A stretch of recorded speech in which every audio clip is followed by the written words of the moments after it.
शिवजी और कुबेर की कहानी। शिवजी की कहानी। आज की कहानी देवों के देव महादेव भगवान शंकर के बारे में है, या यूं कहें कि भगवान शंकर और उनके भक्त कुबेर के बारे में है। शिव भक्तों को ये कहानी पूरी जरूर पढ़ना चाहिए। कहानी कुछ इस प्रकार है। कुबेर, जिनको धन के देवता कहा जाता है, वो यक्षों के भी देवता थे। कहते हैं कि लंका पहले कुबेर की थी।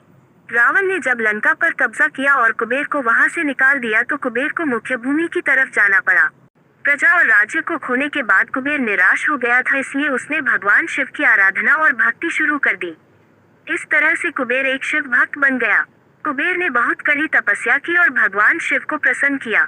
भगवान शिव ने उसकी तपस्या से प्रसन्न होकर उसे एक नया राज्य दिया और संसार का सारा धन उसको दे दिया। इस तरह से कुबेर धन का देवता बन गया और लोग धन और कुबेर को एक समान मानने लगे। संसार का सबसे धनी व्यक्ति बनने के बाद कुबेर भगवान शिव को बहुत कीमती वस्तुएं चढ़ाने लगा। धीरे धीरे उसे लगने लगा कि वह शिव का इतना महान भक्त है और वह इतनी सारी बहुमूल्य वस्तुएं भगवान शिव को चाहता है। लेकिन सत्य तो ये था कि भगवान शिव ने कभी भी उसकी चढ़ाई विभूति के अलावा किसी और वस्तु को छुआ तक नहीं था।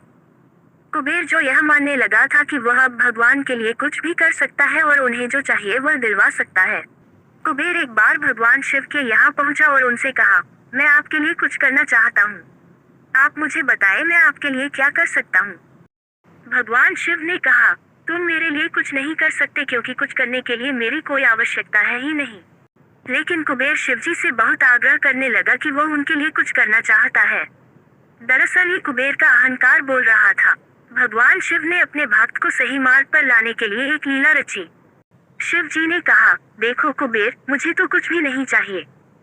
अगर तुम करना ही चाहते हो तो वह जो बालक है, भगवान शिव ने गणेश जी की तरफ उंगली दिखाते हुए कहा, वह हमेशा भूखा रहता है।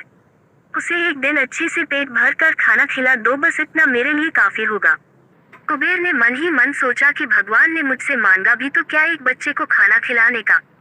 बस ये सोचकर कुबेर गणेश जी को अपने साथ भोजन कराने के लिए ले गया।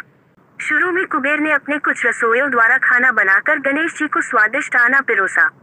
लेकिन उसने देखा कि गणेश जी खाते ही जा रहे हैं, तो उसने कई सैकड़ों रसोइयों को बुलाकर प्रचुर मात्रा में खाना बनाना शुरू रखा। एक तरफ खाना बनता जा रहा था और एक तरफ गणेश जी उसे खाते जा रहे थे। गणेश जी को इतना खाते देख कुबेर की चिंता बढ़ने लगी। कुबेर ने गणपति से कहा, गणेश जी आप रुक जाए, इतना ज्यादा खाएंगे तो आपका पेट फट जाएगा। गणपति जी ने मुस्कुराते हुए कुबेर से कहा, आप मेरी चिंता मत कीजिए, आप अपना वचन पूरा कीजिए। मुझे भूख लगी है, मुझे खाना खिलाए। कुबेर का अहंकार खत्म करने के लिए गणेश जी ने इतना खाना खाया कि कुबेर का सारा खजाना खत्म हो गया।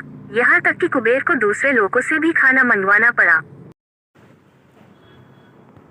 कुबेर को इस बात का ज्ञान हो गया कि उसके विचार के छोटेपन की वजह से उसने अपने आप को भगवान शिव का महान भक्त समझ लिया था, जबकि सच बात तो ये थी कि भगवान ने जो कुछ उसे दिया है उसी का थोड़ा हिस्सा वो भगवान को दे रहा था, जबकि इस संसार का सारा धन भगवान के लिए एक दिन के भर से ज्यादा नहीं है।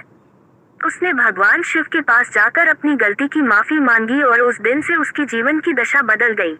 दोस्तों, भगवान शंकर कितने दयालु और भोले हैं इस बात से हम सभी परिचित हैं।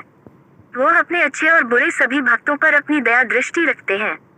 पूरी कहानी ध्यान से पढ़ने के लिए धन्यवाद। अंत में यही कहूँगा, भोलेनाथ आप सभी को सुखी रखे। यही पौराणिक कहानियाँ ऐसे ही कहानी सुनाने के लिए हर हर महादेव भक्ति अंकित पंडित चैनल सब्सक्राइब करें, से जुड़कर पढ़िए सबसे पहले।